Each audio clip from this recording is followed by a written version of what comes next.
You read that title right. Today we're going to talk about German idioms for world building. And in this episode, I'm going to give you real-world examples that may help you in your own world building. Stay tuned to find out.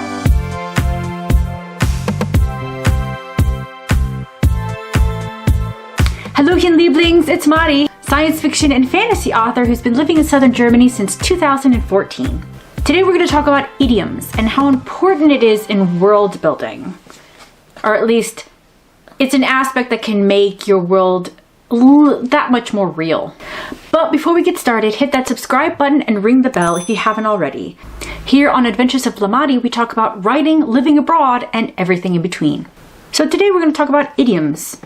So they're in the English language, we have a good list of them. Let the cat out of the bag, cost an arm and a leg, speak of the devil, when pigs fly, and so on and so forth.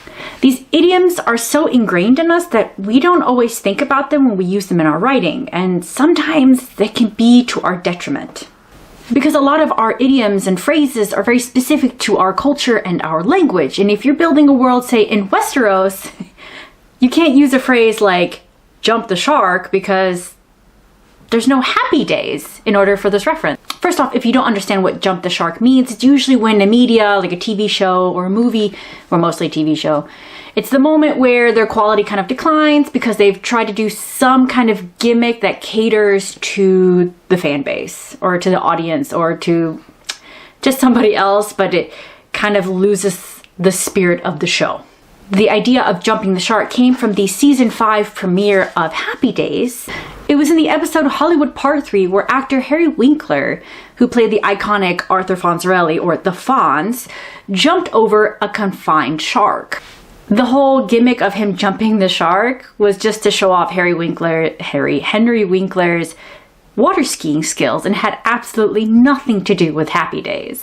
Radio personality John Hain described Fonz's jumping the shark as the moment that Happy Days started to decline in quality as a show.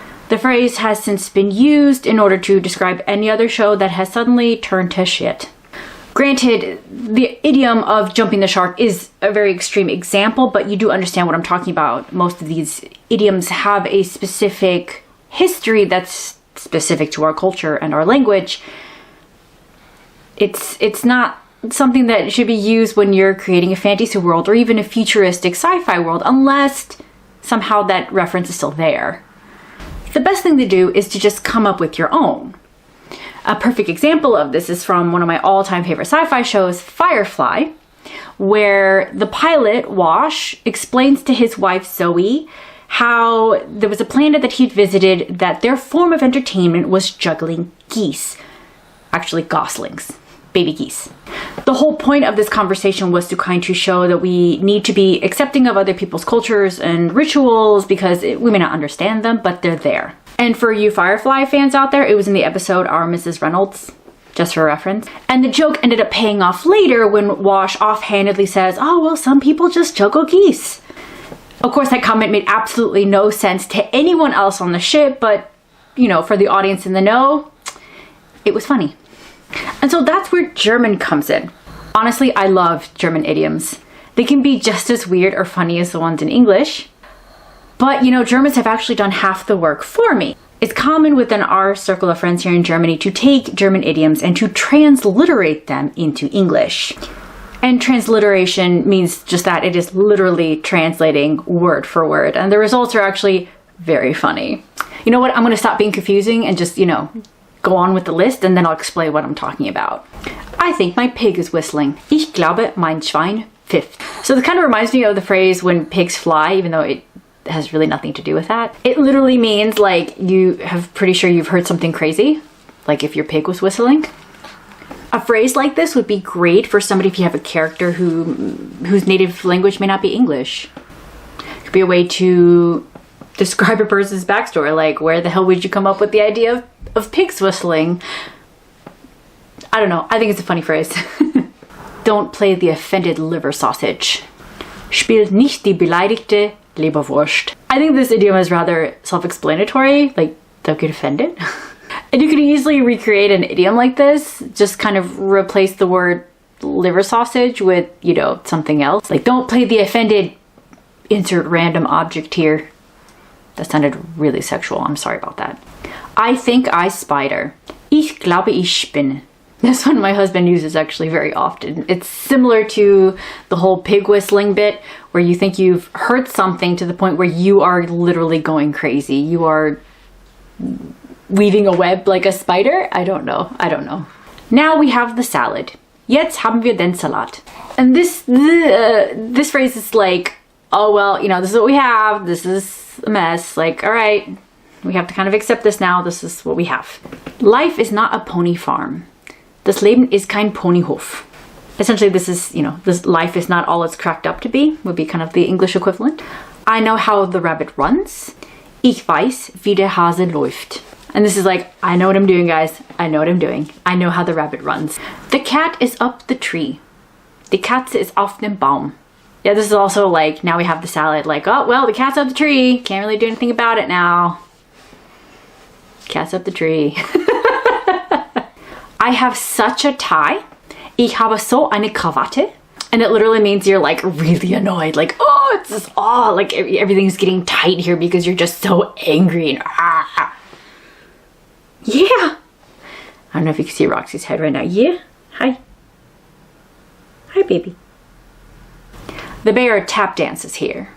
Hier steht dem Bär. That literally just means like this is the place where things are happening. And my studio is totally where things are happening because everyone is driving. Who the hell is driving now? Oh. My mother-in-law's leaving. Okay. I just happened to look out and I saw the car. Like, who the hell's in my driveway? This is my mother-in-law. It's all right. It's all right. No panic. No panic. And lastly, out the mouse. Aus die Maus. That means like that's it. Everything's finished. We're all finished. And that is it for the list. I mean, I figured I just went for the first 10 that I could find, and that is literally just barely scratching the surface of German idioms. If you have more, because I know there's probably a lot more, please tell me in the comments which one are your favorite ones. Well, then again, I don't know what your favorites. I know for a lot of Germans watching this episode, they think like, this is, how is this interesting? This is like something very normal for us. This is nothing special. But it is something to think about when you're writing, especially fantasy or sci-fi. If you want to use a kind of idiom, you do need to think outside the box. You can't just use what we normally use because unless you can find a way to justify it, chances are that idiom may not be useful anymore in your, you know, far in the future fantasy or in a completely different fantasy world that's maybe on a completely different planet than ours. But I do warn you, I mean, I love the German idioms, but if you do try to use them, and then, you know, someday your book gets translated into German, you're really going to be doing your German readers a disservice because it's not going to have the same power, because for them it's going to be like, okay, I know what they're trying to say, because it's not a special idiom. It doesn't have the same meaning that, you know, if you write it in English and you want it to be different, you want to set it apart to help make that little bit of world building just that much more real. I'm sure most writers out there wouldn't even consider something like that with translation, but considering that I'm a polyglot, as in I speak 3+ languages, it is something I do think about all the time. And that's it for today. Thanks for joining me. If you're new here, please consider subscribing and give this video a thumbs up. It lets me and YouTube know you like this kind of content and you want to see more. Definitely leave me a comment below for any questions or comments or any other topics you'd like to see on this channel. The God Queen is available in both paperback and ebook. I have all the links for the book below. And be sure to connect with me on social media, whether it is through Facebook, Instagram, or Twitter. Also check out my newsletter where you will get the most up-to-date information on books, projects, pugs, and giveaways. Just for subscribing, you'll get a free series Bible template to use, as well as the first 6 chapters of my debut space opera, The God Queen. And that's Aus die Maus. Until next time, ade!